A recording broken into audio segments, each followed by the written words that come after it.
வணக்கம். அளவுக்கு மிஞ்சினால் அமிர்தமும் நஞ்சு. இது நம் தமிழ் பழமொழிகளில் ஒன்று. இந்த பழமொழிக்கேற்ப ஒவ்வொரு உணவையும் நாம் அளவோடுதான் சாப்பிட வேண்டும். அதிகமாக சாப்பிடுவதால் அதனால் ஏற்படக்கூடிய நோய்களை பற்றி நாம் இப்போது அறிந்து கொள்வோம்.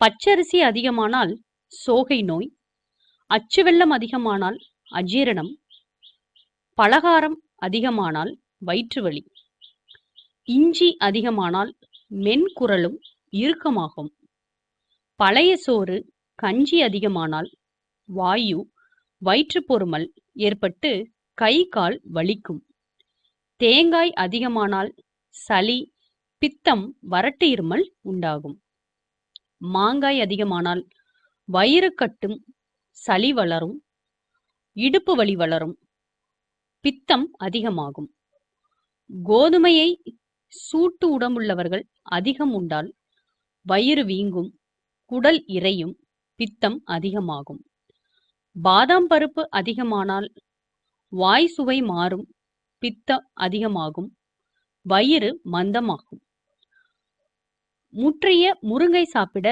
வாயு சளி உண்டாகும், எருமைப்பால் அதிகம் குடிக்க கிட்னியில் கல், அறிவு மங்கும், மிளகு உடம்பில் சக்தி இல்லாதவர்கள் அதிகம் உண்டால் வெப்பம் உண்டாகும், மிளகாய் அதிகமானால் வெப்பமுண்டாகும், சளி அதிகரிக்கும், விந்து கெடும், காஃபி அதிகமானால் கை நடுக்கும், பித்தம் அதிகமாகும், கண்கள் எரியும், நெஞ்சு உளரும், ஆண்மை கெடும், டீ அதிகமானால் உடல் நடுங்கும், கை கால் வீக்கமாகும், காய்ச்சல் வீக்கம் பசியின்மை விந்து அழியும், எலுமிச்சை அதிகமானால் பாண்டு நோய் இதயம் ஆகியவை பாதிக்கும், எள்ளு அதிகமானால் பித்தம் செரியாமை உண்டாகும், உப்பு அதிகமானால் எலும்பு உருக்கும்,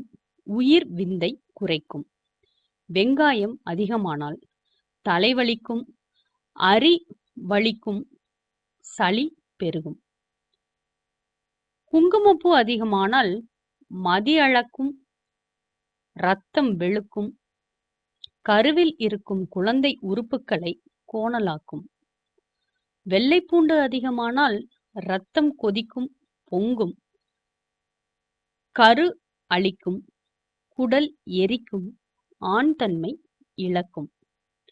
அளவுக்கு மீறினால் அமிர்தமும் நஞ்சு என்பதனை உணர்த்தும் வகையில் உணவின் அளவு இருத்தல் அவசியமாகும்.